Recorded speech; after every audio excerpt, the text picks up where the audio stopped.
So these are 5 myths our older generation parents or our current parents are telling us, which are not true about property investing. And I can really talk about this because I talk to a lot of Gen Zs and millennial, and they always want to buy property, and their parents always say, no, don't do that, don't do that, don't do what Q says.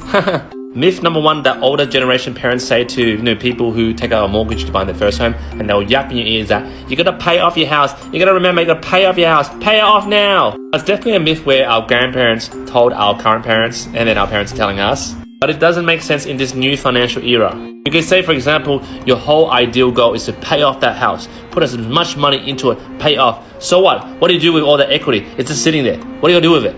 I always talk about in my TikTok videos, if you have equity in your house or your unit, that's called sleeping equity. A lot of gold that's sitting under your house, but you're not tapping it. You should be tapping it. Not financial advice, but if you want to, grow your portfolio, you gotta use that equity to do something with it. Myth number 2 by older parents, you must diversify your investment.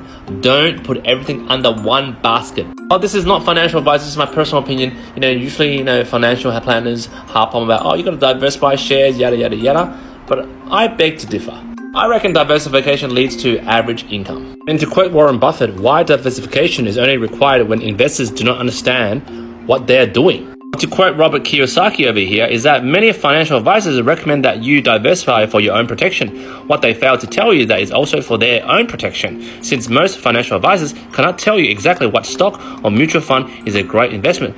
They tell you to buy a bunch of them to, protect the butts. Myth number 3, that parents always say, debt is bad, never get into debt. Let me tell you something, if you're dumb, I'm not saying your parents are dumb, but if you're not financially savvy, every debt is bad. But savvy investors like you and I would know that you use good debt to buy appreciating assets like property.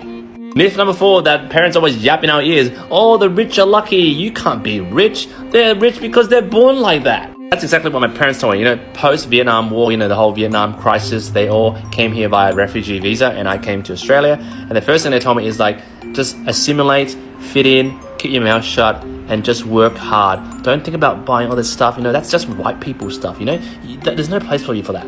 I got a freaking limited scarcity mindset stuck in my mind since I was 18 until I decided to move out and see the world for myself. Right now, I'm 7 properties strong and only 38, and I'm about to purchase another property off the plan. And myth number 5 is just work hard, keep saving, put money into your super, and the rest will take care of itself. Right.